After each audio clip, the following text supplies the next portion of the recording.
Yang mana di sini kita bekerja sama dengan beberapa sekolah-sekolah. Jadi kita ingin mengenalkan produk-produk yang kita pakai, baik dari pertaniannya maupun pupuknya, terus hasilnya. Jadi nanti akan saya bawa teman-teman ya, saya bilangnya teman-teman ya, teman-teman. Ini teman mahasiswa dari mana? Universitas Jember ya. Perjalanan juga lumayan jauh ya. Semalam nginep di bawah atau PP dari Jember ke sini? Menginap ya. Oke. Narakupu Jogja ini ada agrowisata dan juga kami beberapa terbagi menjadi beberapa tempat. Jadi kami di atas ada tentang hidroponik, terus organik, terus kita juga ada untuk hewan. Untuk sama kita ada rusa. Jadi nanti kita juga bisa mengenal rusa. Turun lagi ke selatan, ini ada kolam ikan. Ya mungkin saat ini kita belum kembali kolam ikannya. Biasanya kalau kolam ini kita pakai untuk tamu-tamu memancing. Terus mereka bisa kasih makan ikan secara langsung. Kita ada area resto. Di area resto ini mungkin kita udah beberapa kali menyediakan tempat untuk lamaran, terus pernikahan, terus kita paling seringnya sini kita ada gathering, baik seperti teman-teman sekalian dari mahasiswa ada di sini, dari komunitas ada acara di sini, kita menyediakan space di sini, seperti itu. Dan mungkin teman-teman juga melihat dan tadi dari atas mungkin jalannya sempit ya, naik bus ya. Jadi mungkin di busnya sambil berdoa semoga busnya nggak kena beban. Nah setelah masuk ke sini ya jalannya lumayan gede ya, terutama parkirannya yang gede. Terus di bawah juga kita ada lahan kita juga. Di sana nanti kita rencana menanam melon, terus strawberry, sama kita lagi mencoba peternakan ayam telur. Nah nama Narakupu Jogja ini saya sharing ya sambil menunggu. Setelah itu nanti kita kumpul di sana, kita langsung menuju ke atas. Narakupu Jogja ini adalah salah satu cabang, ya salah satu cabang yang di Depok. Namanya Narakupu Jogja. Dan mungkin teman-teman juga berpikir Narakupu Jogja tapi nggak ada kupu-kupunya. Iya, betul ya. Nah sebenarnya kalau teman-teman ada yang punya cita-cita pengen ke Jepang, ada cita-cita pengen liburan ke Jepang atau kerja di Jepang, di sana di Jepang itu ada nama desa namanya Nara. Nama Nara itu adalah salah satu desa yang mana banyak berkeliaran rusa-rusa. Sama rusa itu tidak menyerang manusia, jadi saling berkesinambungan, saling berteman sama manusia. Jadi dia tidak takut sama sekali. Padahal itu rusa yang identiknya itu hewan liar. Jadi kita nama Nara, kita ingin coba, terutama hewan yang andalan kita adalah rusa. Pengennya kita kembangbiakan dulu rusanya, lalu rusanya ini nanti kita akan lepas. Dia mungkin bisa jalan-jalan yang di area resto. Mungkin nanti area resto kita pagarin biar tidak masuk ke area tempat makan. Kalau di Depok itu sudah seperti itu. Jadi area resto dia bisa jalan-jalan. Jadi kita bisa pas di samping resto ini kita sambil makan, bisa juga kita sambil kasih makan rusanya. Seperti itu. Itu udah nama naranya. Kupunya karena di Depok itu namanya jalan atau kampung kupu. Jadi kita adopsi jalan yang utama yang di sana kupu itu kita adopsi sini namanya Narakupu. Kalau yang di Depok namanya Narakupu Village. Di sini Narakupu sebenarnya Narakupu Village Jakarta. Kalau misalkan teman-teman kebanyakan Narakupu Village Yogyakarta kepanjangan ya? Kepanjangan. Makanya kita ubah deh. Gimana ya caranya ya? Kita berganti-ganti. Mau Yogyakarta apa Naratobi? Apa Jogja atau Jogja? Akhirnya kita dengan pelafalan yang enak, kita tulis jadi Naratobi Jogja. Atau kalau misalkan kita singkat, Jogja ini NKJ, kalau di Depok NKV. Jadi Naratobi Jogja. Oke, sejauh ini ada yang mau tanya dulu nggak? Terkait dengan kegiatan kita juga mungkin? Atau mungkin masih capek perjalanan? Ya, jadi saya di sini nanti sama teman saya nanti akan lebih ke sharing dengan pengalaman dan apa yang ada di sini. Jadi jangan sungkan, jangan takut untuk teman-teman bertanya, karena saya membuka ruang untuk kita diskusi. Ya, mungkin teman-teman punya masukan, ya. Itu sangat kita tampung untuk kita introspeksi ke depan. Oke, ada yang mau tanya dulu? Ya, silakan. Nanti kalau ke sana malah panas gitu. Panas.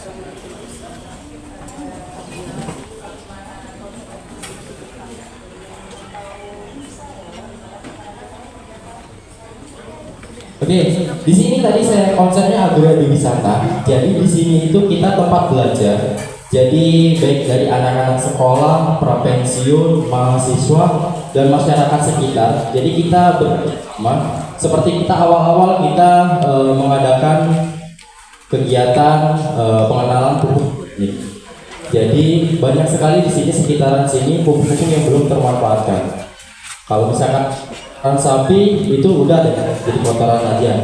Jadi langsung diberikan ke lahan. Terus tapi kita coba kita buatkan pupuk kompos dengan 3 kombinasi yang berbeda. Bahwa teman-teman juga tahu, kita yang identik diberikan ke tanaman biasanya ada 3 pupuk. Pupuk sapi, terus pupuk ayam, 3 kotoran itu. Nah, di 3 kotoran itu kita coba kombinasikan, karena 3 kotoran itu ada plus dan minusnya.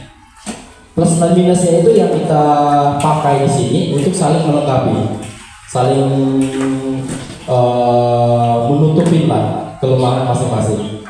Nah, setelah kita coba di sini, alhamdulillah kita bisa berjalan. Kita dengan petani pun bisa saling koordinasi. Cuman untuk saat ini pengomposan kita lebih ditekan dulu, kita lebih ke arah pemanfaatan pupuk cairnya. Baik dari sekarang seperti limbah sayuran, limbah buah-buahan itu kita manfaatkan di POC. Karena di sini terkenal Merapi katanya sering meletus, masih banyak pupuk organiknya, masih unsur haranya masih tinggi. Jadi kita genjotnya di pencairannya. Karena kalau misalkan kotoran sapi, kotoran kambing, kotoran ayam, dia masih butuh waktu untuk diserapnya. Karena kalau tanaman itu dia tidak bisa menyerap yang keras-keras, dia menyerapnya yang cairan. Jadi dalam lebih baik kita encerkan baik dari buatan POC atau pupuk kocor seperti itu. Nah, kalau misalkan kegiatan wisatanya kita lebih ke arah nanti kita mengajarkan ke mereka untuk yang anak-anak sekolah dari SD, mungkin PG, terus sampai prapensiun, kita interaksi sesuai dengan porsinya masing-masing. Kalau misalkan anak PG kita jelasin secara detail, dia mungkin nanti tidak akan menangkap. Tapi kalau misalkan untuk anak SMP, SMA, mahasiswa, kita detail sampai prapensiun itu detail, sampai mungkin yang prapensiun menanyakan tentang biaya-biayanya. Nah, di sini kita akan sharing-sharingnya seperti itu. Jadi sambil mereka pun kita berikan info, jadi mereka pun bisa merasakan langsung. Jadi tidak hanya ini hidroponik, hidroponik itu seperti apa, rangkaiannya seperti apa, pupuknya dipakai apa, medianya kayak gimana. Ya kalau misalkan teman-teman hanya melihatnya di internet, di Google, mungkin sekarang ini teman-teman melihat sambil mendengar, sambil merasakan apa yang bisa didapatkan seperti itu. Jadi kesinambungannya nanti hasilnya kalau misalkan di sini kita ada panen sayur, sayurnya yang itu akan kita bawa, akan kita konsumsi. Kalau misalkan ada tamu dari luar, sayuran itu bisa kita masak di sini. sesuai dengan ready menu kita. Kalau kemarin seperti ada tumis kangkung, kangkung yang di atas kita ambil, kita masak di sini, mereka makan. Mereka panen ikan sendiri, minta digorengin, mereka makan. Jadi bisa yang ada di kebun, yang bisa kita olah, diolah nanti sama chef kita, nanti bisa makan ada. Jadi yang ready kalau misalnya dari hulu sampai hilir seperti itu.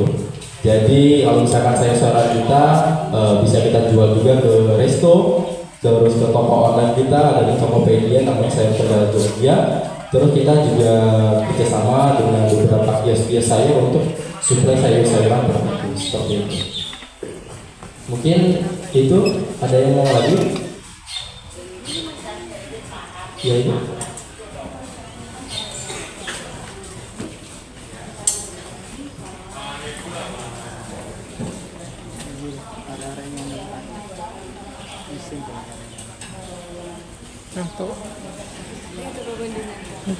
Oke, kalau misalkan kita di wisatanya tadi kita khusus ke kebun. Kalau misalkan kita jualnya di area restonya Bu. Jadi kita ada beberapa makanan dan minuman. Kita ada bakmi Jogja. Ya kalau misalkan bakmi itu khusus identik dengan wilayah Jawa lah ya, bakmi. Terus kita ada makanan Chinese food juga. Terus kita juga ada bakso. Dan nanti kita rencananya konsep kita ke depannya kita akan buat ada makanan Nusantara. Jadi kita ada beberapa dua areal dan sebelah jalan ini ada jalan villa, jalan privat. Di sini kita ada penginapan juga. Di sini kita ada 8 tip. Yang di sini area privat dan di sebelah sana nanti kita jalan sana.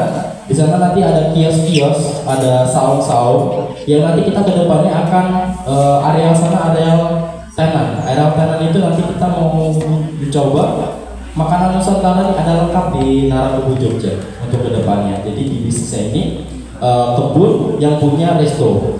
Nah restonya ini lengkap dengan segala macam makanan. Jadi mungkin teman-teman kesini itu udah mentok di sini deh gitu. Kalau pengen kulineran, karena udah mungkin makanan dari mana kita bisa hadirkan di sini.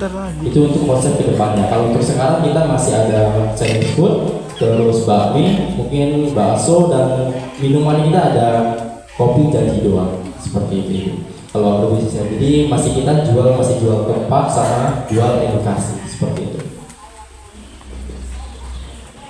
Yang ada lagi dari teman-teman? Ya silakan.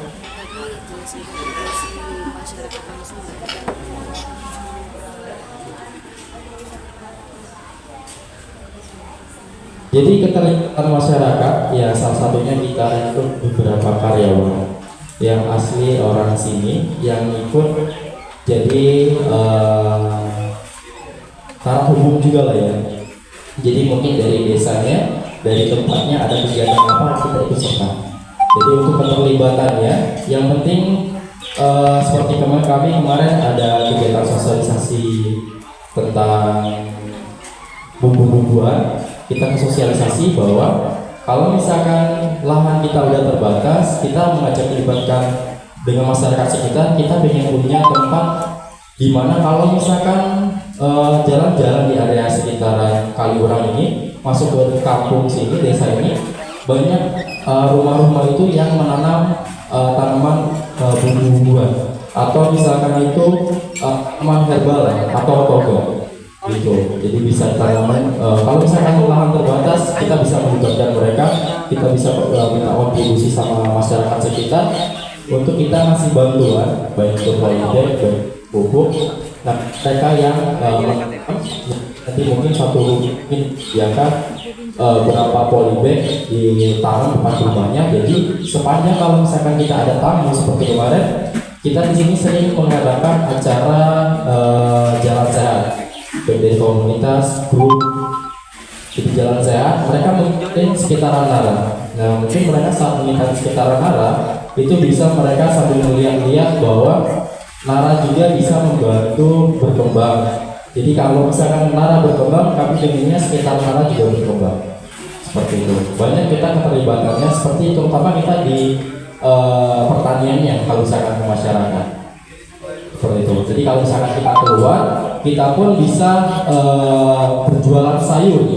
Jadi kita si sayuran kita juga sambil akan apa pupuk yang kita pakai itu apa. Jadi contoh kalau misalkan seperti kemarin ada acara 17-an, kita mengundang beberapa tempat untuk kita coba rumah sayur di sana, kita jualan di sana sambil kita promosi Nara itu. Jadi kita ke warga juga kita ada kontribusi, warga kita juga ada bantuan seperti itu.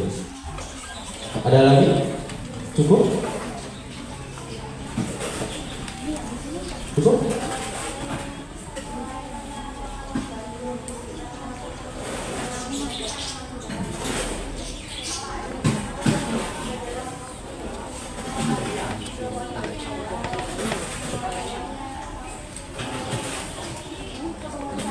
Oke, kepengurusan ya. Kita juga ada beberapa. Kita bagian operasional, bagian sipil kita melibatkan mereka. Cuma untuk bagian di area kebun kita masih terbatas. Jadi kita masih orang yang di luar area sekitar. Kalau untuk di kebun, ya tapi dipakainya tidak terlalu jauh. Mungkin masih di Jogja bawah, mungkin di daerah Puri, terus Magelang, jadi nggak terlalu jauh. Cuma kalau misalkan untuk warga sekitar kita minta bantuannya untuk di area operasional, seperti membantu kita membuat kandang sendiri, kita membuat tempat sendiri, sarana sendiri yang bisa menunjang untuk kegiatan edukasi kita, seperti itu. Tapi kalau misalkan untuk ada yang mau kebun, ada yang mau hidroponik, kita masih belum melibatkan warga sekitar. Seperti itu. Cukup? Lagi ya?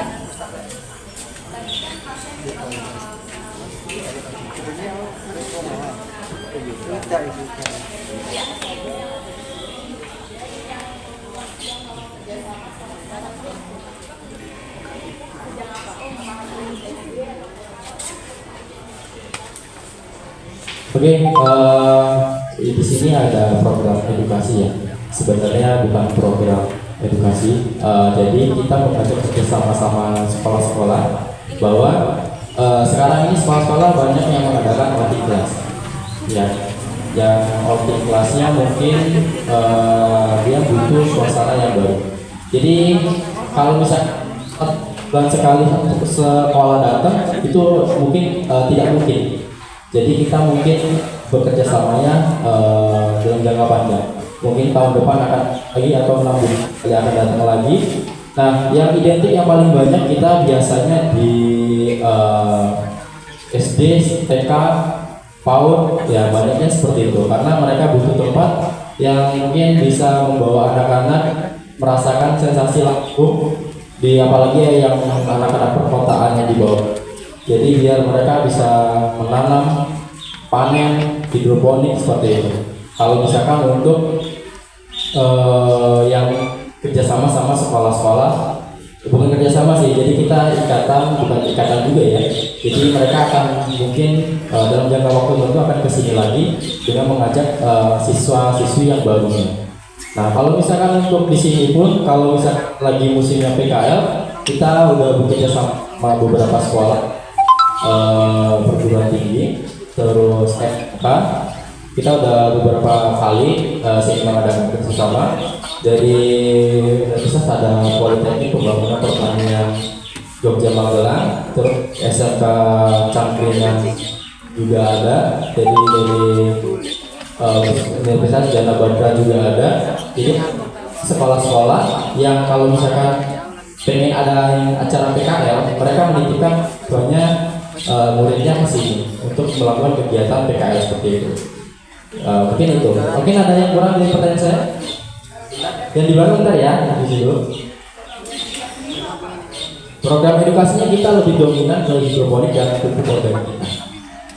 Lebih tekankan seperti itu. Kalau misalkan menanam sayur, panen sayur mungkin itu bukan programnya, lebih arah kita memberikan informasi yang mungkin bisa bermanfaat dan berguna. Seperti hidroponik. Hidroponik itu bukan hanya bisa menanam di butuh lahan yang gede, lahan sempit pun, lahan apapun masih bisa nanamnya.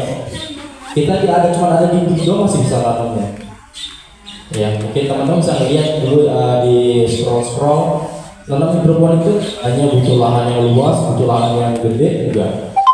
Ada dinding-dinding seperti ini bisa teman-teman tanam sayur kok. Seperti itu.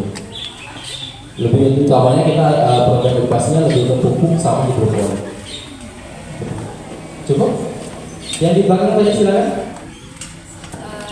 Mau tanya untuk pengelola utama dari Narapupu ini siapa atau kelompok apa? Pengelolanya ya. Pengelola utama ya.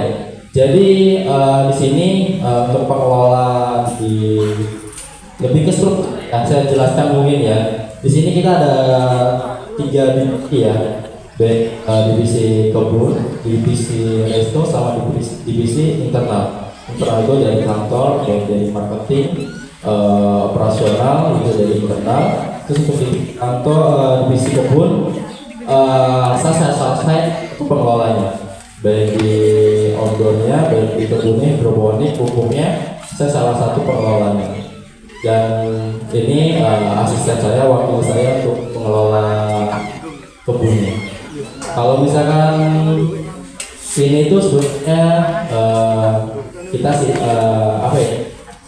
Jadi ada beberapa usaha yang membentuk satu Narapupu Jogja sebagai tempat karena melihat bahwa trennya ini sangat bagus ini Narapupu Jogja, bahwa kalau misalkan teman-teman bisa di sana di tengah-tengah, kalau misalkan Merapi itu lagi cerah, dari tengah-tengah itu teman-teman bisa langsung bisa dapat foto yang bagus untuk ke Merapi.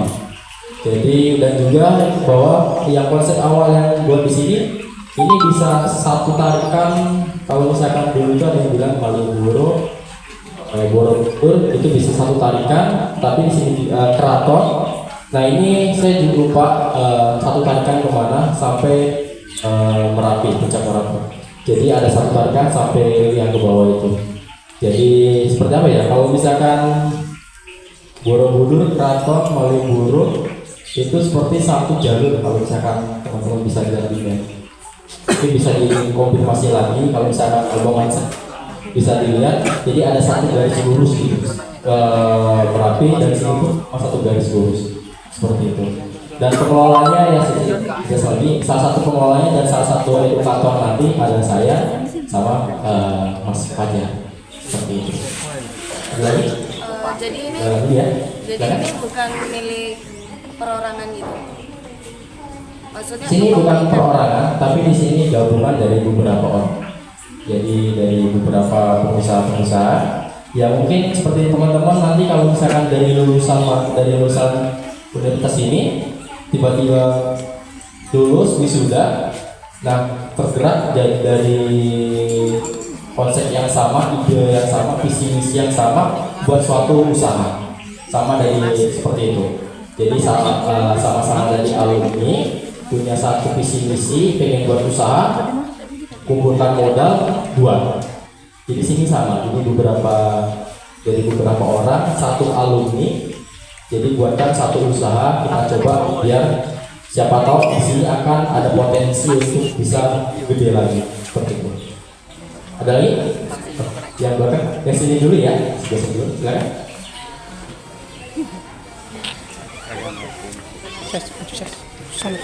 Di sofa. Oke. Jadi sebabnya ya, kalau untuk sekarang kalau kita melihat dampaknya masih belum terlalu kelihatan. Ya, kalau misalkan untuk masyarakat, kita hanya bisa membantu sebisanya, membantu tidak bisa untuk kayak tadi saya bilang, kalau misalkan bisa ini narasi berkembang, kan juga itu juga berkembang. Dan bagaimana caranya? Kalau misalkan Binara ini punya tamu yang banyak, kita biasanya mengajak masyarakat sekitar untuk buka jualan di sini. Mereka punya produk apa? Undang ke sini, mereka jualan di sini. Tetapi kalau misalkan acaranya keluar seperti tadi jalan sehat, lalu, nah kita mengajaknya ingin coba dengan masyarakat sekitar ini, kita ingin membantu bagaimana cara pekarangan mereka yang ada. Jadi kalau misalkan dampak ekonominya mungkin masih belum kelihatan karena kita juga masih tergolong baru. Kita tahun 2022 baru mulai buka lahan. Ini sebenarnya bukan kita udah jadi seperti ini, tapi ini lahan yang baru. Jadi lahan yang benar-benar buka lahan lah, beban alas, yang lahan tidak terjamah, yang masih nganggur, kita almaka, kita manfaatkan seperti ini. Dengan cara apa? Masyarakat kemarin bilang jangan sampai merusak mata air, jangan merusak aliran air. Nah, aliran air ada di sebelah sana, di belakang tulisan kampung Nara ini ada mata air. Kalau misalkan dari atas itu udah kosong, tapi di sini masih mengalir air. Nah, ini untuk aliran untuk pertanian. Jadi kalau misalkan dibilang kita untuk membantu perekonomian, kita masih belum kelihatan untuk bisa membantu perekonomian masyarakat sekitar. Jadi paling kita sambil membantu mereka butuh apa, kita saling bantu. Tapi kalau misalkan untuk signifikan untuk kelihatan, oh dengan adanya Nara perekonomian di sekitar ini naik nih, sama seperti di daerah bawah itu dia ada mungkin museum atau apa. Jadi mengajak masyarakat sekitarnya itu untuk ikut membantu. Jadi masyarakat juga ikut menjual barang-barang seperti aksesoris baju, terus belangkon, lain-lainnya. Itu mungkin bisa salah satu itu mengangkat perekonomian. Kalau di sini kita masih belum, karena di sini itu mungkin teman-teman juga mungkin baru tahu di sini itu ada Nara Kuku Jogja. Karena ini benar-benar tempatnya itu lebih masuk lagi dari jalan gede Kalura masuk lagi emas. Jadi untuk sekarang ini perekonomian masyarakat sekitar kita masih belum terlalu untuk mengangkat. Tetapi kalau misalkan mereka jalan-jalan ke sini, biasanya ada beberapa produk-produk yang mereka tampilkan. Seperti biasanya jamur kuping yang kering. Jamur kuping kering itu sambil juga menjual seperti itu. Untuk saat ini kita belum terlalu untuk membantu perekonomian. Mungkin karena kita juga kita masih kerjasamanya, timbal baliknya mereka membutuhkan apa kita bantu, kita butuh ada apa kita mengajak mereka seperti itu. Cukup? Dan yang di belakang dulu, di belakang tadi silakan. Apakah awal mula pembuatan agrowisata Nara ini ada pro kontra antar masyarakat sekitar? Seperti pro kontra itu konflik gitu. Oke. Sebenarnya di mana tempat pun pasti ada. Di sini pun pasti ada, karena ada yang melihat di sini itu peluangnya bagus, keuntungannya ada, dan ada juga yang melihat di sini itu akan menyebabkan pencemaran dan lain-lainnya. Nah, jadi di sini itu kita tidak boleh untuk kita udah menebang banyak pohon, kita tidak boleh membiarkan itu kosong. Jadi kita harus tetap menanam banyak pohon lagi dengan konsep yang awal kita. Jadi seperti dulu banyak ada pohon-pohon kelapa. Kalau pohon-pohon kelapa kita di sekitar sini mungkin kita akan berdampak jelek. Apalagi kalau misalkan di sini sering terjadi ya angin kencang, itu bisa menyebabkan mungkin pohon kelapanya bisa roboh, bisa menyebabkan kerusakan sendiri buat kita. Jadi selain itu kita juga kalau kan kita nebang pohon, kita wajib menanam pohon kembali. Jadi tidak ibarat tuh mati satu tumbuh seribu, itu peribahasanya. Jadi kalau misalkan kita nebang pohon karena di sini nanti panas, nanti kosong dulu, kita nggak ada ini kita bantu menanam pohon ini. Terus yang tadi saya sampaikan bahwa di sini ada mata air, tidak boleh diganggu, tidak boleh ada pembangunan di dekat mata air, karena bisa apa? Bisa menyebabkan mata air itu rusak dan mungkin mengganggu untuk kegiatan dari pertanian maupun perumahan di area sebelah sini. Nah, sebenarnya kalau misalkan kemarin kita juga ada kontranya, tapi kita udah mediasi, ya akhirnya normal lagi, jalan-jalan lagi. Yang penting kita tidak sampai kita mendengar ya, kita kokoh sama pendirian kita. Oh tidak bisa, saya mau kayak gini, tidak bisa. Karena kita pendata, kita membuka depan di sini, kita ikutin ada kayak gimana, ajaran kayak gimana, caranya kayak gimana. Jadi kita tidak bisa membawa pemikiran kita yang visi menara ini kita untuk kokohkan apa saya tentu ya, kalau misalnya tentu tidak bisa. Jadi kita saling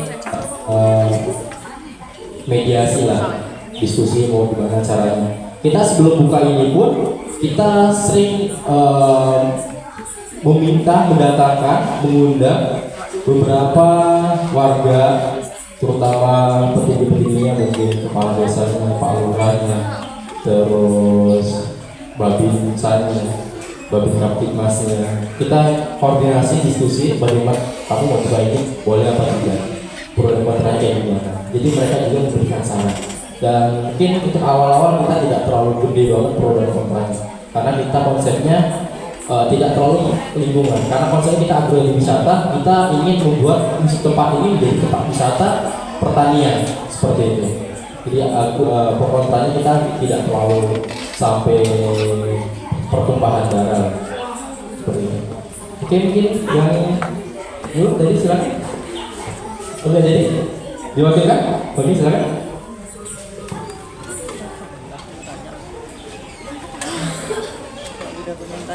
Oke, strategi apa saja yang digunakan untuk memasarkan Naragogo? Jadi sekarang zamannya digital, ya terutama mungkin teman-teman main TikTok, main Instagram, mungkin kalau main Facebook atau teman-teman. Ada yang masih main Facebook nggak? Nggak ada. Coba yang masih main Facebook berapa orang? Bangga tangan. Wah, minoritas sekarang ya Facebook ya. Instagram pasti punya semua ya. TikTok ada semua nggak? Ada yang nggak punya TikTok? Ada. Nah, kita biasanya, oh nggak punya di Masnya? Pak Pandu. Oh, oke. Biasanya kita utamanya kita di media sosial, terutama di Instagram. Apa Pak TikToknya? Di Instagram kita banyak promosi-promosi, terus kita bekerja sama juga melalui beberapa selebritis, selebgram lah ya, terlalu influencer.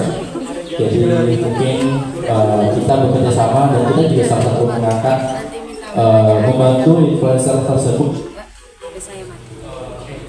Terus untuk membantu influencer tersebut juga mereka juga kan salah satu untuk kalau misalkan promosi kan harus ada biayanya ya. Nah, influencer kita bayar untuk mempromosikan Naragogo baik dari Instagram maupun TikTok. Nah, kalau misalkan dari Naragogo tersendiri dulu, kita kencangnya di Instagram. Seperti itu. Jadi untuk promosinya, kalau misalkan sekarang kita kencangnya di media sosial seperti Instagram, TikTok. Jadi kita masih banyak promosi sana. Cuman kalau misalkan untuk secara langsung kita ada sales marketingnya, kita langsung ke beberapa sekolah-sekolah, terus beberapa perkantoran-perkantoran dari pemerintah dan maupun swasta, dan juga bekerjasama beberapa agen-agen travel lah ya, baik tempat wisata itu. Jadi kita mengajak seperti kemarin kita kerjasama. Kita membawa tamu butuh kegiatan onboard. Kita kerjasama sama orang onboard, mengajak mereka jadi strukturnya onboard di sini.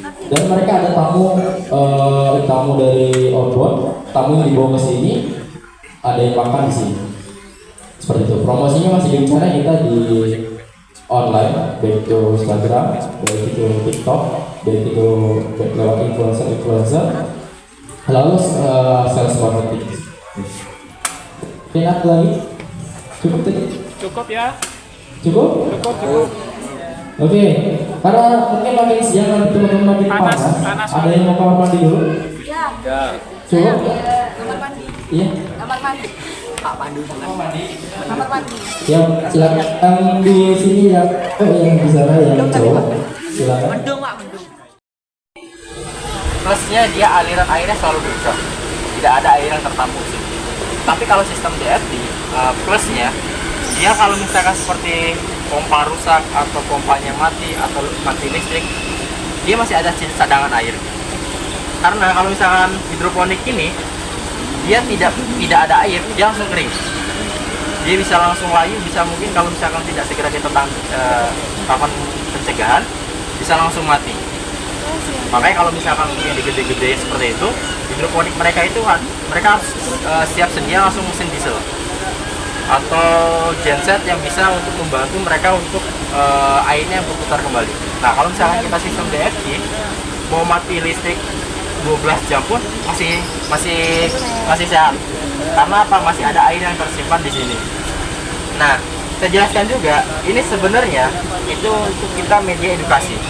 Kalau untuk media kita jual belikan, kita konvensionalkan, untuk segini itu tidak cocok dalam berbeda-beda komoditas. Tidak boleh selada, pakcoy, tidak boleh. Tapi kalau kita di sini media edukasi bahwa semua tanaman itu dia bisa dihidroponikan. Ada yang pernah lihat tanaman cabai hidroponik? Belum. Terong hidroponik? Belum. Tomat hidroponik? Udah. Udah ya. Tomat udah? Udah. Melon? Udah. Semua tanaman bisa dihidroponikan. Bahkan padi pun tidak butuh lumpur, nggak butuh tanah, itu bisa hidup.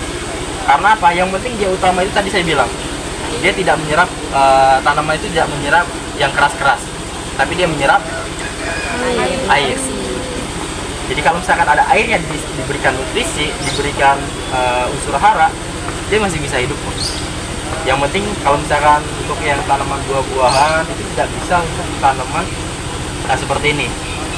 Kalau ini khusus untuk sayur-sayuran, sayur daun terutama. Kalau sayur buah seperti tomat, cabai itu tidak diperkenankan untuk pakai yang seperti ini. Lebih ke arah kita pakai dominannya pakai apa? Pakai paralon juga bisa kalau tomat.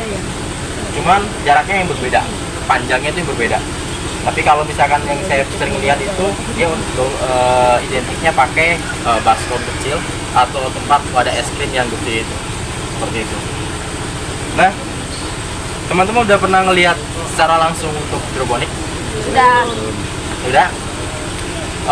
Berarti nanti bisa saling sharing ya, yang udah pernah lihat. Saya juga masih baru juga di sini, sekitar 3 tahun, jadi masih Baru 3 tahun. 3 tahun itu bukan baru. bukan baru. Ya, masih baru di sini, jadi saya juga masih banyak belajarnya. Di sini teman-teman juga bisa ngelihat dia tanaman hidroponik itu tidak butuh tanah sebenarnya. Yang penting butuh tempat aja. Itu apa namanya? Ada yang pernah nyuci piring? Oh, Berarti ya. Berarti udah cuci piring semua ya. Ya, di sini ada yang namanya spon. Nah, bentuknya seperti ini. Bahkan ini tuh bukan bentuk aslinya. Dia bisa lebih panjang lagi. Panjangnya 1 meter. Panjang 1 meter ini baru kita bagi 4. Kalau bagi 1 meter bagi 4 berapa? 250. 25 cm ya. 2 meter setengah. 25 cm. Iya, 25 cm. 25 cm, 100 ya. Nah, jadi satu ini kita bagi lagi. Jadi kita bagi 3. Bagi 3 sampai membentuk lebarnya seperti ini. 3. Nanti kita dibagi 3 ini, kita akan bagikan lagi seperti ini. Jadi ibarat kalau misalkan teman-teman yang cowok yang sering pakai dadu, tahu ya? Kalau dadu ini ya, bentuk dadu seperti ini ya. Dadu itu berarti sama seperti bentuk kubus. Nah, di sini namanya, tadi ada yang tahu namanya apa? Busanya ini? Pohon. Ya kalau sepon itu ini, kalau ini namanya rokul. Rokul. Ya. Ada yang pernah ngelihat lumut tumbuh di batu? Iya. Kenapa bisa lumut tumbuh di batu? Karena ada akarnya. Ya, betul. Ada terjadi dia kelembapan di batu itu dan cipratan air mungkin dan terkena sinar matahari juga. Dan menurut saya secara logika, kenapa namanya rock wool? Wool terkenal dengan lembut. Padahal lembut dan keras itu digabungkan. Nah, kalau menurut saya, ini masih rahasia pabrik cara pembuatannya, jadi masih belum terlalu di ekspor dulu cara pembuatannya. Jadi di sini kita bahan utamanya ya rompul ini kita tanam, kita potong-potong lagi sampai seukuran dadu. Setelah itu baru nanti kita semai. Nah, kalau misalkan untuk menyemainya pakai pena, pensil juga boleh, atau misalkan mau pakai paku juga boleh. Di sini syarat untuk menanamnya harus kita menanam di setengahnya. Jadi tidak boleh kita nanam itu kita tancapkan sampai bawah, sampai tembus seperti ini, atau terlalu dangkal kayak gini.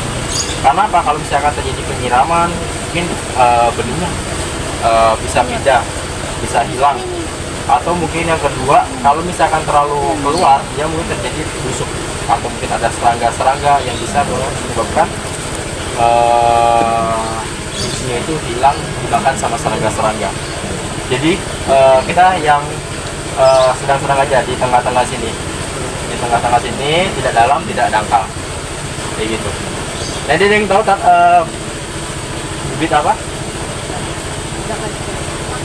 Pakcoy. Ini bibit pakcoy.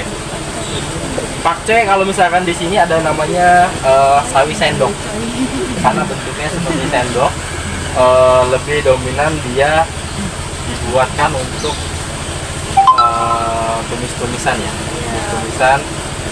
Tapi teman-teman udah membandingkan belum kalau misalkan pakcoy ini lebih crunchy kalau misalkan dimasak sama mie daripada CC? Bener? Tapi udah pernah nyoba? Udah pernah nyoba? Rasanya gimana? Enak? Lebih tebal, lebih crunchy, nggak ada pahitnya ya. Oke, di sini sampai sejauh ini ada yang mau tanya dulu nggak? Pupuk pemupukan. Ya, silakan Ibu. Ada perbedaan rasa nggak kalau di hidroponik sama ditanam biasa? Nah, perbedaan rasanya kalau menurut saya itu kita dilihat dari kepekatan larutan yang kita berikan. Kalau misalkan umurnya sama, seperti kita ada selada, pengalaman saya di selada, di organik sama di hidroponik, umurnya sama, rasanya mungkin lebih manis yang organik. Kenapa? Dia masih ada saringan-saringannya ya kalau di tanah itu. Jadi dia kalau misalkan menyerap unsur hara itu, dia tidak hanya unsur yang pekatan yang sini. Jadi kalau di organik, kalau menurut saya kalau misalkan ini lebih manis, lebih kalau renyah sama-sama renyah, lebih manisnya dapatnya di organik kalau daripada di hidroponik. Hidroponik menang tampilan sama lebih dia terkenal dengan tanaman mahal. Karena kita kalau misalkan bangun satu hidroponik itu biayanya juga fantastis. Mungkin kita untuk satu atap ini mungkin bisa 30 sampai 40 juta buat bangun pertamanya. Kayak gitu. Jadi ini sayuran mahal. Karena apa? Kalau di organik kita butuh dicuci-cuci terlebih dahulu, butuh disiram-siram. Ini nggak perlu kok. Yang ini penting kita ngasih nutrisinya. Kayak ini. Yang menurut saya tuh pahitnya itu disebabkan sama nutrisinya. Nutrisinya ini disebabkan pahitnya. Bukan pahit sih, lebih ke arah ada getirnya. Tetapi kalau misalkan biasanya selada itu kalau misalkan langsung konsumsi menangnya di organik. Cuman kalau misalkan jangka panjang menangnya di hidroponik. Nah, karena kalau misalkan sama teman-teman contoh matain ini, jadi di sini pasti akan ada keluar getah. Nah, yang buatkan pahitnya di getahnya ini. Pahitnya ini. Cuman kalau misalkan teman-teman udah nyabutnya lama, didiamkan beberapa jam, mungkin 1 hari paling lama, itu getahnya ini udah hilang. Jadi bisa langsung teman-teman bisa konsumsi. Kalau dari daya saing harganya biasanya lebih murcil Kalau atau lebih mahal untuk hidroponik? Sebenarnya tergantung pasar kita, Ibu. Kalau organik juga harganya mahal kalau misalkan kita dapat benar-benar konsumen yang organik. Hidroponik juga sama. Tapi kalau misalkan kita di sini, saya lebih menjual mahalnya di hidroponik. Karena apa? Biaya operasional lebih tinggi daripada biaya yang organik. Tapi kalau misalkan di luar sana lebih mahal itu organik. Karena hidroponik ini masih tergolong katanya itu semi kimiawi. Jadi masih menggunakan pupuk yang ini, kita nggak tahu ini pupuk pabrikan yang masih menggunakan mungkin zat-zat kimia yang di sini. Jadi makanya yang kalau di pasaran umum yang mahal itu organik. Cuma kalau di sini kita jual yang mahal itu hidroponik. Itu branding ya yang Iya. biasanya disonding ya Iya, ke konsumennya. Oke, siap. Jadi plus dan minusnya hidroponik organik itu ada beda-bedanya juga. Oke, ada teman-teman ada yang nanya lagi? Ada? Masa panennya juga sama ya? Nah, saat ini saya sampaikan juga ya, seharusnya tidak boleh ada yang macam-macam seperti ini. Ada selada hijau, ada pakcoy. Karena apa? Umur selada hijau sama pakcoy panennya berbeda. Pakcoy umur 24 hari itu udah masuk masa panen. Paling cepat 24 hari. Tapi kalau selada itu bisa 28, bisa 30 masa panen paling cepatnya. Sebenarnya umur segini pun udah siap panen.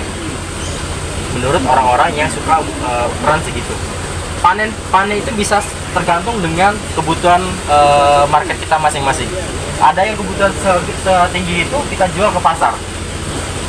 Ada yang gede lagi di sini kita jual ke toko online kita sama ke resto-resto yang kita udah kerjasama. Yang mereka membutuhkan sayuran selada kayak salad, terus buat barbekyuan gitu. Seperti itu. Jadi kita tergantung. Jadi pembagiannya itu kita layak jual tapi layak jual ke pasar. Ini layak jual tapi layak jual ke resto dan toko online. Seperti itu. Nah, umurnya juga kan berbeda. Umur ini 28 hari baru bisa panen, yang pakcoy 24 hari udah bisa panen. Dan seharusnya kalau misalkan kita untuk perjual belikan untuk konvensional ini, harga yang lebih masuk itu nanam kita selada. Karena kalau misalkan selada, harganya itu bisa sekilo itu bisa 18.000, 20.000. Kalau misalkan kita jual kotor ke pasar. Tetapi kalau misalkan kita pakcoy, paling kencang kita jual di pasar mungkin 8.000. Nah, kalau misalkan kita untuk mengejar modal, kita banyaknya nanamnya selada. Oke, ada yang mau tanya lagi? Ya, silakan. Ya, organik. Padi organik. Di sini kita belum. Jadi kita masih tahap percobaan. kayak gitu. Tapi kalau misalkan padi hidroponik itu dia lebih ke arah campuran ke bukan hidroponik tapi aquaponik. Jadi kombinasi antara air ikan sama tanaman. Kayak padi gitu, nanti kita di bawahnya boleh tanaman ikan nila, terus tanam ikan lele juga bisa, tetapi dengan cara-cara yang khusus ya. Bukan lebih ribet sih, lebih butuh skill khususnya. Kalau kita belum punya pengalaman, lebih baik kita masih untuk belajar terlebih dahulu. Cuman kalau misalkan kita udah dapat ilmunya, skill seperti itu udah bisa gampang gitu kan. Gantian. Putar-putaran. Jadi kalau misalkan contoh ikan nila mungkin 3 bulan, 4 bulan baru bisa panen. Padi juga sama. Nah, setelah panen padi, kita panen ikan. Kalau misalkan kita hanya padi doang, 3 bulan kita nunggu tidak dapat apa-apa. Jadi harus ada kombinasinya dengan tanaman yang lain. Kalau misalkan saya banyaknya nonton itu di Instagram, Facebook saya juga masih main ya. Jadi nama itu Kebun Mahobi. Itu banyak inspirasi cara-cara belajar untuk tanaman selain hidroponik. Bisa ada aquaponik, kombinasi sama ikan sama tanaman. Kalau di sini kita jujur belum ada. Cuman kalau misalkan kita di sini sambil berkembang, jadi kita akan beberapa kali akan ada kita naikkan lagi apa yang belum, apa yang perlu diberikan. Contoh kita kemarin ada contoh buat lalat, BSF atau maggot. Kita coba buat kandangnya, kita coba ini, baru kita nanti mungkin minggu ini atau minggu depan kita isi dengan lalat sama maggot seperti itu. Lalat maggot bisa tahu kan maggot? Ya seperti itu. Oke, ada yang mau tanya lagi? Oke, sekarang saya ngajak teman-teman, jadi silakan nanti dibantu bagi ya ininya satu-satu. Nanti saya akan bagi ininya. Nanti teman-teman silakan bantu nanam di sana ya sambil melihat langsung ya perputarannya. Jadi di sana juga ada aliran airnya. Jadi kita ada satu prong, satu aliran. Bisa? Oke, silakan dibantu kerja dulu.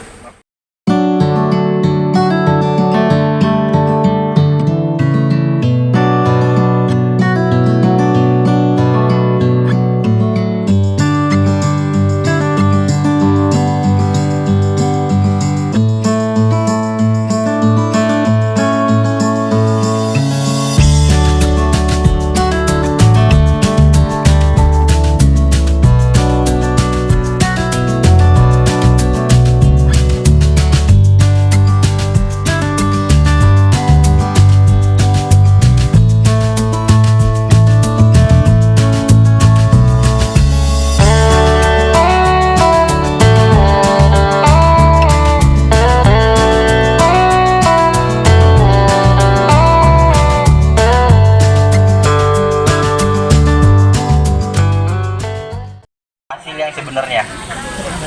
Nah, kenapa bisa dikatakan 411? Sebenarnya umumnya kalau misalkan untuk baru tanam ini dia minimal ppm-nya di 600. Nah, seperti tadi Kak teman-teman ada yang lihat yang botol yang berwarna, ada 2 botol.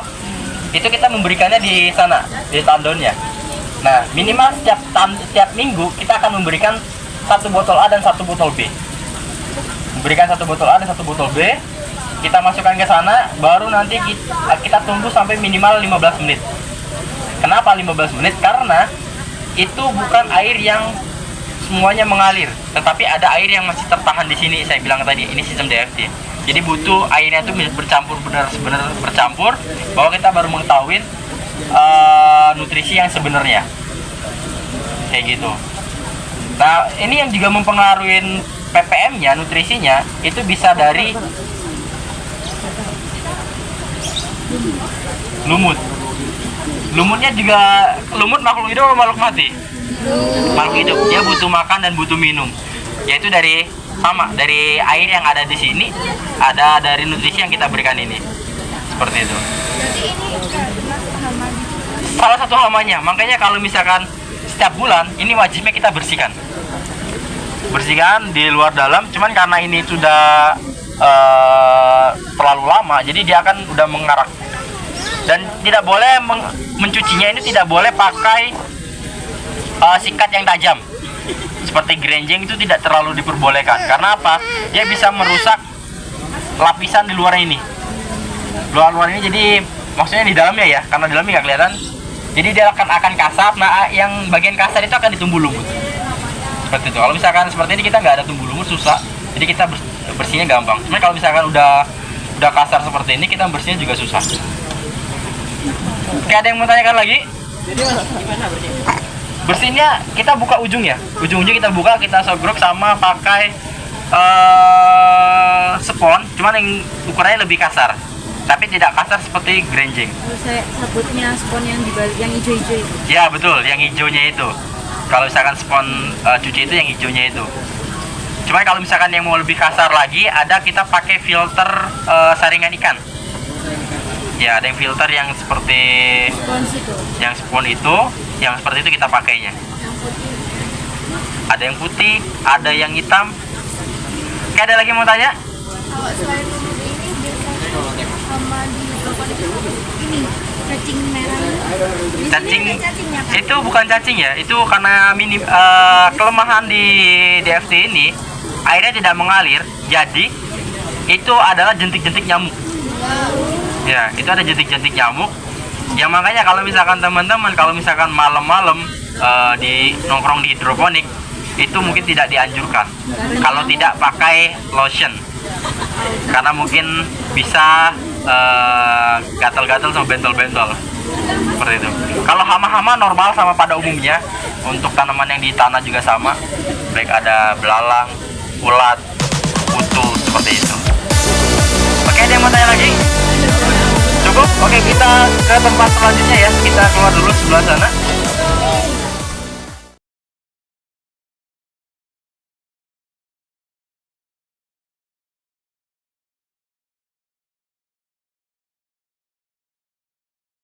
Seperti itu. Sebenarnya simpel untuk nanamnya. Teman-teman untuk sekarang pegang tanahnya aja. Ini tinggal kita masukkan ke dalam lubangnya.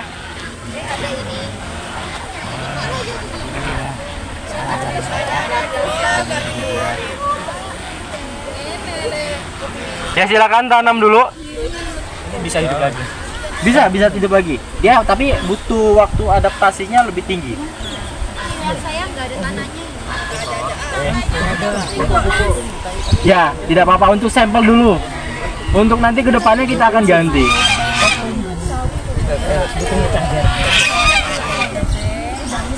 Ini bayam. Ya? Bayam apa? Nggak apa-apa, Re. Pakai tapi kurang cepat. Apa ya? Apa ya? Ada yang tahu ini apa? Sawi, tapi ada yang kurang tepat. Bayam. Bayam nggak gini. Bayam nggak gini. Kalau bayam pakce kurang tepat. Sawi kurang tepat. Ini adalah pakce putih. Kan kurang tepat saya bilang, nggak bener, kurang tepat. Ya ini namanya pakce putih. Ya tadi yang teman-teman ngelihat tadi itu bentuk tanamannya seperti itu, dibungkus yang warna biru tadi, yang di hidroponik. Ngelihat? Bentuk gedenya seperti itu pakce putih. Nah ini bukan, kalau misalnya kata teman-teman nih apa? Tadi katanya bilang kuburan. Ya ini bukan kuburan. Sebenarnya kalau misalkan saya izin berdiri ya. Ini bukan kuburan. Jadi tanaman itu butuh tempat. Kalau misalkan di cuaca seperti ini kita butuh tempat yang untuk dia tumbuhnya. Nah ini namanya bedengan. Nah bedengan ini adalah tanah yang digundukan dan diratakan lalu dibentuk menjadi tempat penanaman. Beda halnya sama guludan. Kalau guludan itu tanah yang digundukan lalu bentuknya cekung. Cekung itu seperti nanti teman-teman lihat di galengan sawah. Galengan-galengan seperti itu namanya seperti bisa jadi guludan. Cuman kalau misalkan ini namanya bedengan. Nah bedengan dan guludan juga fungsi juga berbeda. Kalau bedengan lebih identik untuk menanam yang yang di luar dalam tanah. Kenapa? Kalau misalkan ini di luar tanah yang kita panennya. Kalau guludan itu panennya di dalam tanah. Oh iya ya. Kacang, terus ubi, terus wortel, kentang, Bawang. singkong, ketela, bawang. Apalagi? Bengkoang. Apalagi? Bonte. Putih. Putih. Ya. Jadi banyak yang fungsinya berbeda-beda. Jadi kalau guludan yang tanamannya panennya di bawah, di dalam tanah. Kalau misalkan yang bedengan lebih identik untuk yang di luar tanah. Oke, udah semua tangannya udah kotor? Udah? Udah. Yang belum, ada yang belum? Belum. Ya. Ada yang takut kotoran hewan? Tidak. Kotoran hewan takut saya. Ya di sana kita ada pupuk yang kita buat, itu proses setengah jadi. Itu ada pupuk kambing, sapi. Kalau ayam kita masih belum pakai. Karena minusnya di ayam itu tadi teman-teman kalau misalkan ngeraba seperti ini tanah lempung, tanah liat atau tanah apa? Tanah pasir. Bukan lempung. Ya kalau misalkan ini lebih dominan ke tanah pasir, tanah berpasir. Karena apa? Dia nilai porosnya tinggi. Nah makanya kalau misalkan porosnya tinggi, saya tidak memberikan ayam. Karena ayam tidak ada zat untuk mengikat partikel-partikel yang lain. Jadi kalau misalkan kita kasih air, airnya tuh langsung hilang. Tidak ada yang penahannya. Cuma kalau misalkan kita pakai kambing, sapi, kita masih bisa ada penahannya. Ya di sini ada salah satu bedengan yang pakai pupuk kambing dan pupuk sapi. Ya mungkin secara tidak langsung nanti teman-teman boleh cuci tangan dulu, ya karena mungkin tidak langsung memegang kotoran ya. Oke, ada yang mau tanya lagi nggak? Ya. Yakin? Tadi saya bilang minimal 3 pertanyaan setiap tempat. Ayo. Bedengan ini mempengaruhi hasil ya? Bedengan mempengaruhi hasil. Sebenarnya bedengan juga bisa mempengaruhi hasil. Yang penting kapasitas yang kita berikannya. Tanah ini tidak benar-benar bisa membantu untuk produksi. Yang membantu tanaman berproduksi adalah jumlah pupuk yang kita berikan. Dari pupuk sapinya, pupuk kambingnya.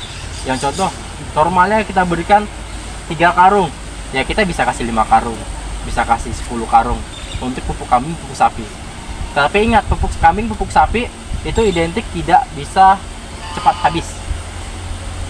Ada yang tahu kenapa?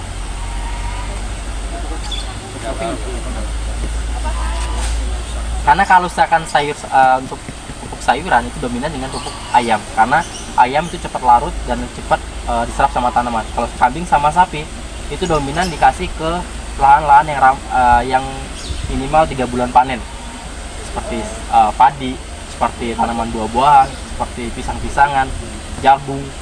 Tapi kalau misalkan untuk ini bedanya lebih dominan ke ayam. Nah tadi ukuran mempengaruhi nggak? Mempengaruhi. Lebarnya juga harus mempengaruhi. Kalau misalkan lebar segini, kita harus buat 2 tempat, 2 jalan. Karena apa? Kalau masnya nanam yang di ujung, sampai nggak? Nah berarti kita harus buat 2 tempat, nanamnya di 2 sisi. Seperti itu.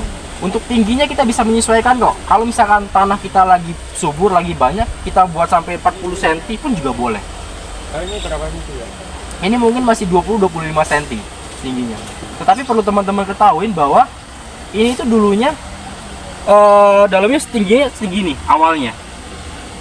Karena ini udah 2 tahun, 3 tahun. Jadi kalau misalkan kita panen sayur nih, contoh saya cabut kangkung. Nah, biasanya kalau kita nggak nyabut kangkung, tanahnya ikut ke bawah. Nah, ini yang mengurangin tanahnya menurun. Harusnya kalau misalkan kita panen sayur, kita langsung hilangkan lagi di tempat, biar tanahnya kembali ke sana. Cuman kan kita tempat umum, jadi bisa mereka cabut di bawah untuk seperti itu. Nah, kalau misalkan udah kayak gini, kita harus minimal cari tanah untuk menambahkan tanah di sini. Menambahkan tanah, menambahkan pupuk yang benar-benar kita tidak ada sampai hilang. Ini bisa dulu kalau kemarin kita bisa minimal 30 cm. Kalau sekarang udah nggak bisa, udah turun. Karena stok tanah kita udah hilang. Oke, ada yang mau tanya lagi? Cukup? Kita ke pupuk terlebih dahulu, baru itu kita ke kasih makan rusa ya.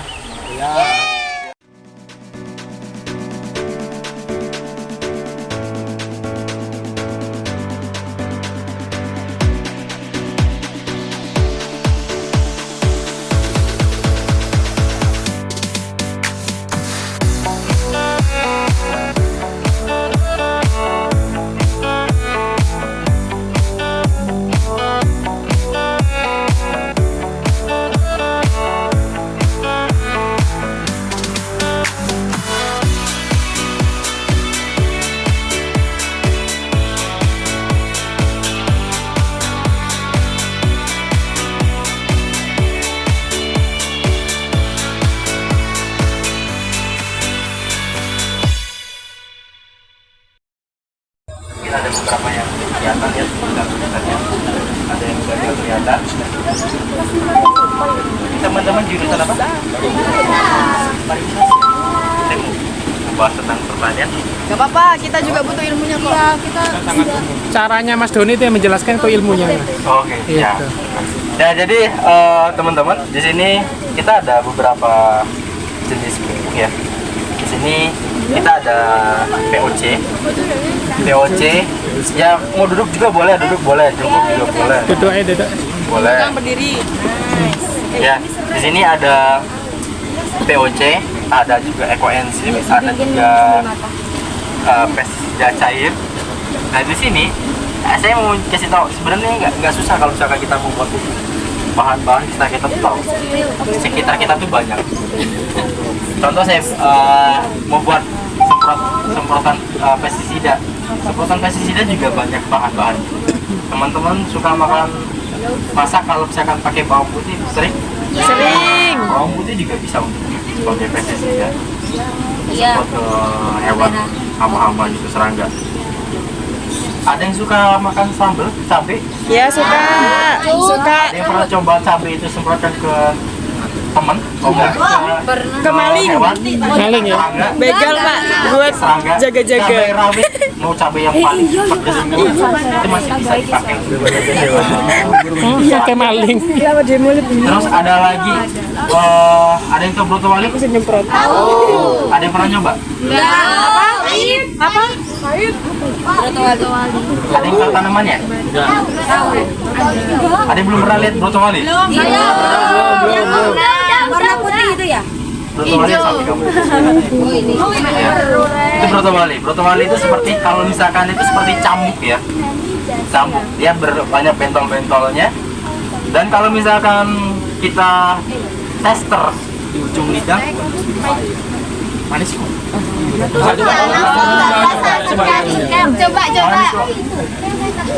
Yang bilang pahit, kayaknya belum coba deh. Belum coba kalau yang bilang pahit. Coba aja. Saya bilang manis. Ekspresinya dulu. Nah, sekarang lihat ini ekspresi ya. Nah, broto wali ya benar. Dominan rasanya pahit.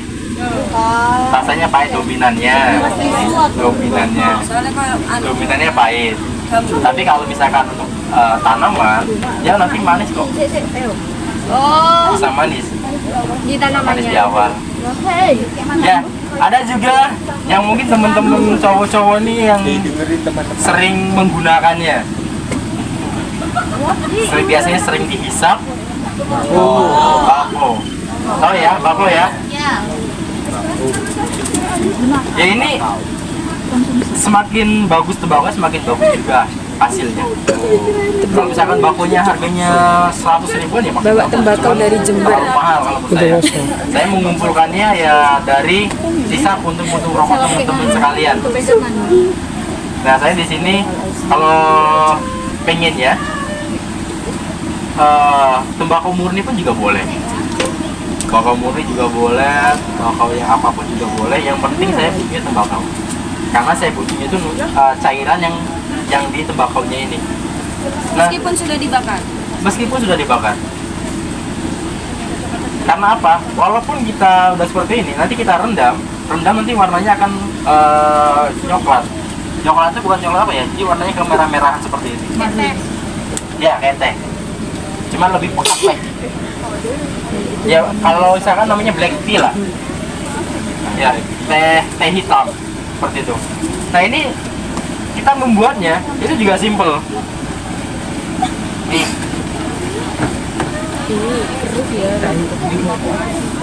Ini campuran dari broto wali dan bawang putih. Ini broto wali dan bawang putih. Ada yang tahu berapa lama kalau misalnya kita butuh buat ini? 1 bulan. 1 tahun. Iya 1 tahun. Lupa, lupa Pak gimana? Enggak, di rumah soalnya bikin enzim juga. Oh, ekoenzim beda. Enzim 3 bulan gak sih? Ekoenzim paling cepat. 3 Nanti saya bulan. sampaikan ekoenzim.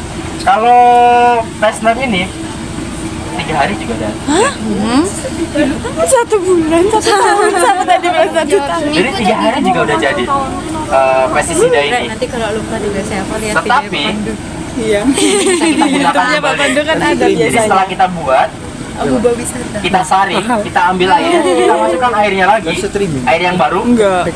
Kita tunggu 3 hari lagi, kita dapat lagi, tapi dengan 3 grade yang berbeda. Tapi ini hanya bisa 3 kali pengisian ulang.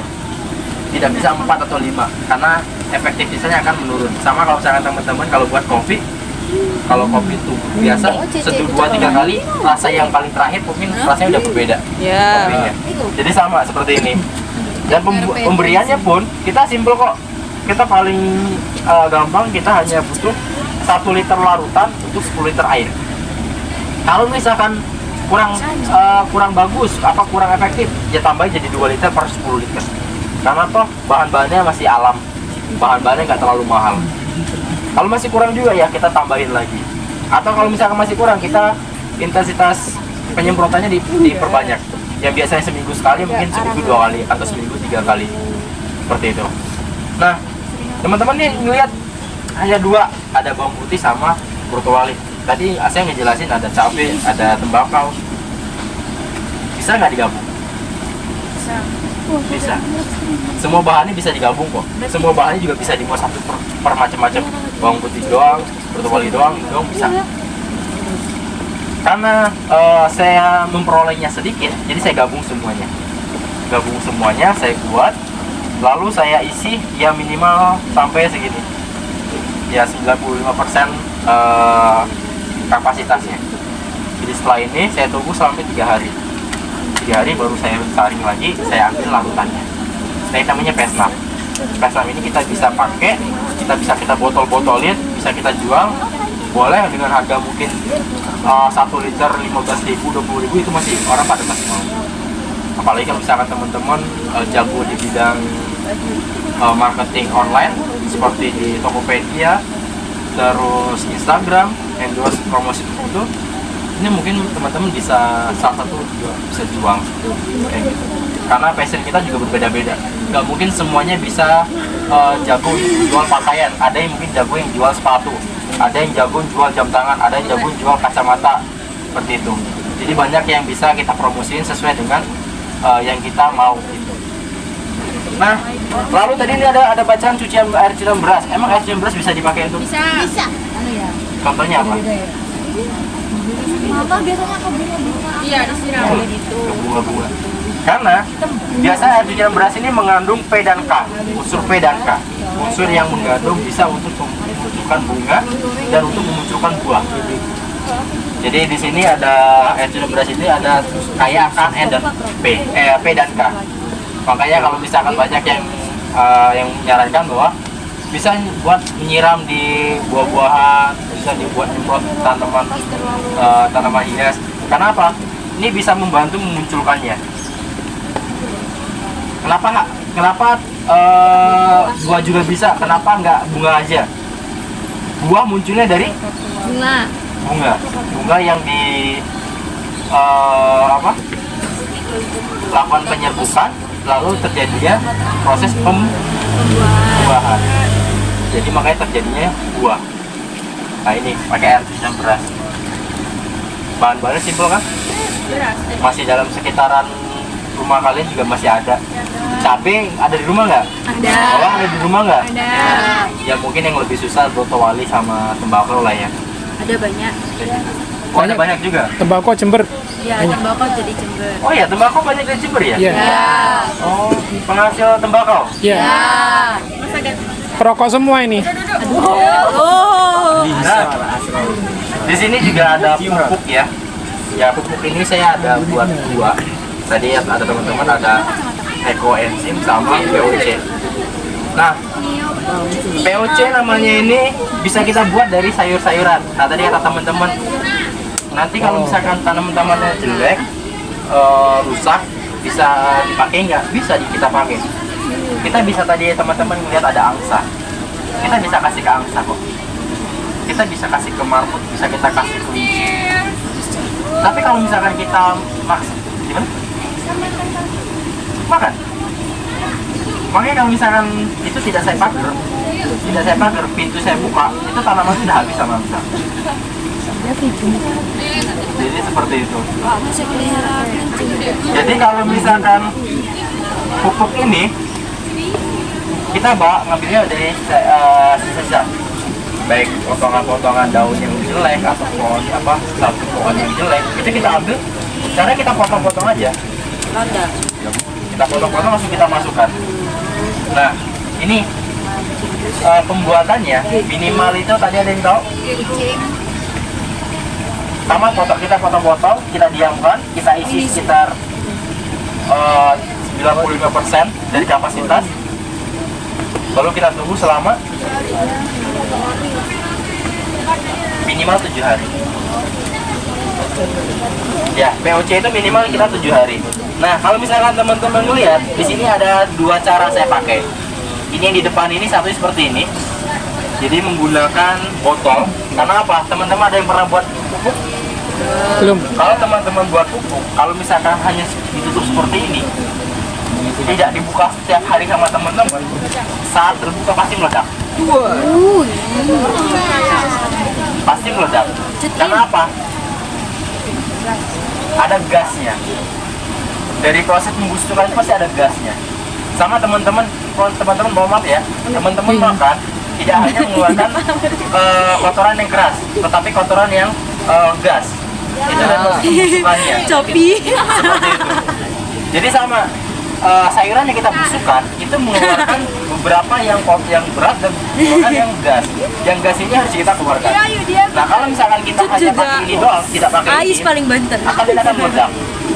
Bahkan kalau misalkan ini bau banget, ini kita mau pakai apapun masih ada bau bekasnya, masih ada aromanya. Mungkin kita bisa 7 kali minimal melakukan pengepelan pencucian area itu. Makanya tidak disarankan untuk menyimpan pupuk ini di dalam rumah, di belakang rumah atau di depan rumah atau di samping rumah. Bebas, yang penting jangan dalam rumah. Kalau misalkan terjadi kesalahan ini bisa meledak, isi rumah bisa bau. Bukan seisi rumah ya, seisi ruangan yang di situ. Kalau simpan teman-teman simpan di dapur ya seisi dapur mungkin ada baunya. Nah kalau ini, kalau misalkan ada gasnya, nanti ini akan berpindah. Ini contoh ya, ini ada air ya, ada yang di sini ikut ke bawah sini. Jadi ada yang kecil, ada yang gede. Nah, seperti itu. Jadi nanti gasnya di sini akan bertukar sama air murninya. Air murninya. Jadi di sini harusnya airnya harus penuh atau minimal 3/4-nya. 3/4. Kenapa? Dan selangnya masuk. Tidak seperti ini. Ini selangnya harus menggantung. Karena selangnya ini untuk menangkap gas, tapi di sini dia untuk memindahkan air. Jadi ini tenggelam, ini menggantung seperti ini. Nah kalau misalnya kita habis, kita yang perlu isi di ini, isi air lagi. Nanti kita tidak perlu buka-buka ini. Gitu. Nah ini minimal kita pembuatan 1 minggu. Minimal pembuatan 1 minggu. Bisa 1 bulan juga bisa, 2 bulan juga bisa, tergantung dengan kapan kita perlukannya, kayak gitu. Nah selain dari VOC, ada namanya juga ekoenzim. Ekoenzim sama pembuatannya seperti ini. Nah ekoenzim tadi teman-teman ngelihat, ya mungkin kalau misalkan mau merapat ke sini juga boleh, butuh berbetul juga boleh. Ya ekoenzim sekarang udah gak kebaca ya. Ekoenzim kalau saya buat di sini minimal pembuatannya itu 2 bulan minimal. Nah ekoenzim ini saya buatnya bukan dari sayur-sayuran. Tadi yang udah pernah tadi buat ekoenzim apa? Ya sayuran buahan. Buahan. Kalau ekoenzim di saya itu lebih dominan ke buah-buahan. Buah-buahan, pepaya, jeruk, buah naga, terus mangga juga bisa, belimbing juga bisa. Pokoknya jenis-jenis buah-buahan yang kaya mengandung vitamin ya, tapi nggak ada buah-buahan yang tidak mengandung vitamin ya. Jambu juga bisa. Jadi yang ready-nya aja di teman-teman aja. Kalau misalkan teman-teman tidak ada di rumah, teman-teman bisa datang ke kios-kios buah. Mereka tuh bahkan memberikan cuma-cuma. Selama saya yang buat ekoenzim, saya tidak pernah beli buah-buahan itu, tapi saya ngambil aja. Tapi saya beli yang segernya aja. Karena contoh saya beli jeruk 1 kilo atau mangga 1 kilo, alpukat 1 kilo, saya ngambil yang buah-buahan yang jelek. Buah-buahan yang jelek saya buat di sini, yang buah-buahan seger saya buat saya makan. Nah ini minimal 2 bulan. Terus sama nanti kita saring, baru kita wadahin lagi. Wadahin seperti ini. Nah ini sepertinya udah jadi, cuman karena kita posisi di luar, jadi dia akan menghasilkan gas karena dia ada panas dari luar, seperti itu. Nah sebenarnya pupuk satu lagi yang saya buat itu ada di sampingnya teman ini. Itu proses namanya pembusukan. Proses pembusukan ini kita nggak butuh cairan apa-apa. Tapi saya lupa jelasin bahwa kalau misalnya kita buat VOC sama ekoenzim, kita butuh 2 bahan ini. Ada namanya M4 sama tetes tebu. Apa? Tetes tebu. Tetes tebu. Ini ada M4, ini ada tetes tebu. Maksudnya itu ini hasil dari ekstrak tebu. Tete. Sebenarnya namanya molase. Sebenarnya juga bisa, yang penting dari bahan-bahan yang manis, baik dari gula putih atau gula batu, atau mungkin juga bisa dari gula merah, gula aren juga bisa. Tetapi yang lebih murah adalah tetes tebu ini. Manis. Dan kalau ini tidak disarankan untuk dikonsumsi. Kalau misalnya kita buat dari yang warnanya lebih pekat, kita ada dari gula merah atau gula aren, bisa. Cuma teman-teman mungkin tahu satu balok gula merah, ada yang tahu berapa? Satu balok yang cekung atau yang besar? 5.000. 5.000. 3.000. 3.000, 5.000, 3.000. Itu mungkin yang kecil ya. Enggak, yang segini. Yang besar. Yang besar. Cepu. Iya. Ke Jember dong. Oh iya, itu ke Jember ya. Jember produksinya ya. Ya boleh deh, nanti saya coba ke Jember deh ya. Jadi kalau misalkan di warung-warung itu mungkin udah bisa harganya 10.000 ke atas. Nah, 10.000 itu mungkin 10.000 ya, sampai 10.000 itu butuh waktu juga. Kita potong-potong kecil-kecil dulu, kita larutin di air dulu, kita diamkan dulu, baru kita berikan. Jadi buat POC sama